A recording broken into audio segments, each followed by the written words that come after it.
Well, Professor Lee also mentioned that the default of the U.S. dollar would be catastrophic for the world economy. So in your opinion, what hedging strategies make sense for China going forward?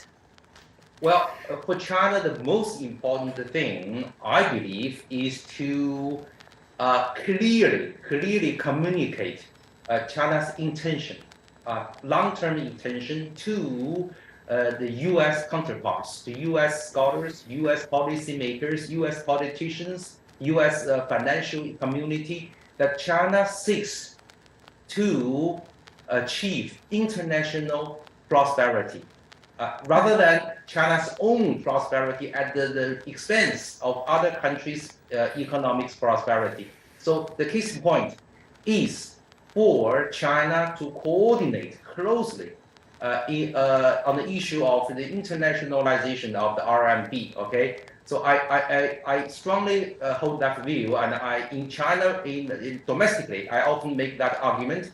And internationally, I make the same argument. There's no difference between domestically and internationally. And on this regard, I believe Professor Sachs and I hold the same view.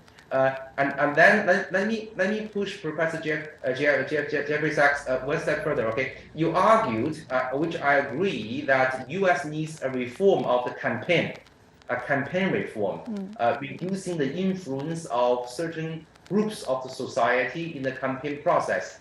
Now, I think, please correct me whether I'm relevant here or not. Okay, seems to me that an alternative, perhaps an easier alternative to a campaign reform, is to have a reform of government agency, specifically to elevate the Congressional Budgetary Office to the level of U.S. Fed, to the level of even the U.S. Supreme Justice, the Supreme Court. Let it become a really powerful and independent and professionally managed institution to manage many of the budgetary issues. In other words, to take some of the budgetary issues away from the popularly elected politicians. You know, many of them, I often joke to my Chinese friends, you know, Jeff, this is a fact, okay? This is not a lack of respect for the U.S. political system. And, you know, a small district in China in terms of population can elect a U.S. congressman. Now, how can we expect a U.S. congressman being elected from a small community be able to be knowledgeable and to be able very discretionary, very competent in discussing international and domestic issues. Okay, so of course they are wonderful. They are close to their voters. They do community service. Wonderful. But when it comes to international issues and the financial issues and budgetary issues, they may not be on the same page as professional experts and the economists and the financial experts. Okay, so this is so Jeff, I would like to hear your feedback. Whether I'm too far away from U.S. reality. Yeah, I think it's fair to say that the political role of the budget process is very deep in the U.S. political and constitutional framework. So it can't really become like an independent central bank to have an independent budget process without really a break of our political system, which I don't believe is going to be conducive to normal outcomes. What happened in the United States, though, is that things got worse in two ways over the last 40 years. On the one hand, the role of campaign financing, which is a kind of corruption, became much more important. And this has really weakened the American political framework. And it's a series of deliberate actions that were taken that corrupted American politics. So this is something that needs to be addressed. The second thing that is absolutely also true is that governance became much more complicated. We have to think longer term. We have to make longer term plans.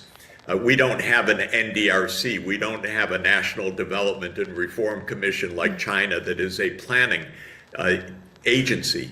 We don't have any long-term plans in the United States by and large, other than perhaps the Pentagon, but even that is not really long-term plan. So governance became more complicated and the political system became more corrupted. This is a big problem. It's mainly a US problem, but US problems can spill over to be whole global problems.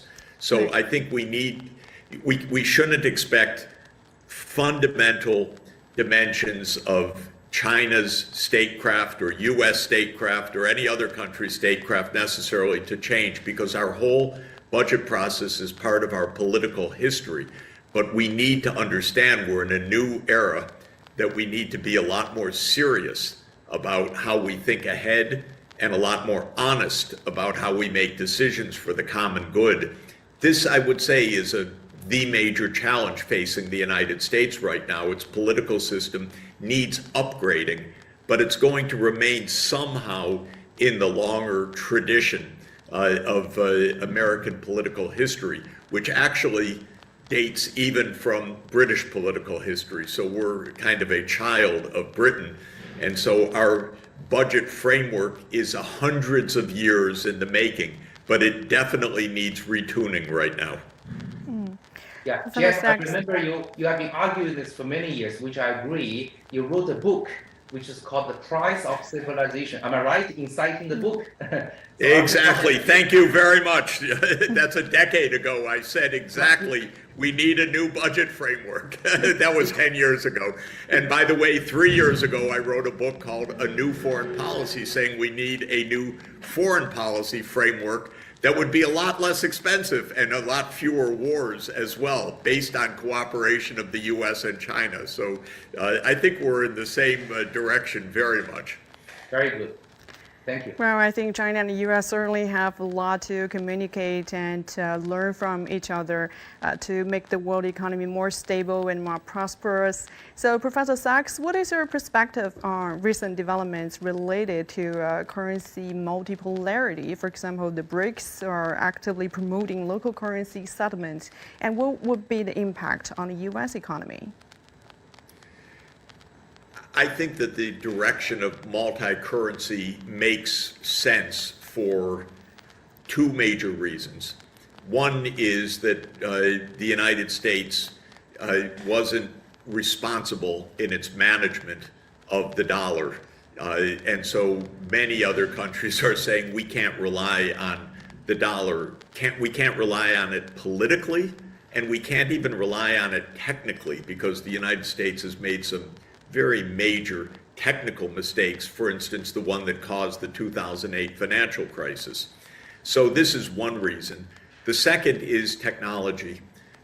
Digital settlements will mean that it's much easier, in my opinion, to go to multi-currency systems, because we don't need the banks the same way to make the settlement. So it was the US dollar banking system, the SWIFT payment system, that kept the dollar so central to an important extent. But digital currencies, I think, will change that. Countries will be able to trade in and settle transactions much more easily than in the past with digital currencies. So for both of these reasons, we're moving to a multi-currency system. What does it mean for the United States? It means a tougher life, because it was a privilege to have the dollar at the center of the system. You could borrow almost for free. You could print money almost without worry in the short run. And the U.S. got used to that privilege. It got lazy, and it's going to pay a price when that privilege diminishes over time. And many of my colleagues say, no, you're completely wrong, Jeff. The dollar is going to remain dominant for decades to come. For example, Paul Krugman a well-known economist, a Nobel laureate, says, no, the dollar is going to remain dominant. I don't believe it. I think in 10 years, the international monetary system, as short as that, in 10 years, is going to look quite different. Professor Lee, what is your outlook of trade settlement in other currencies, the diversification from the US dollar? Well, first, I agree with Professor Sachs that there will be multiple currencies emerging faster, perhaps, than Professor Krugman's expected. Okay. Meanwhile, let's face the reality, which I think will be reality. That is, despite the emergence of many currencies, they are eventually might be 2 or 3, I would say no more than 5 currencies, which will be anchors.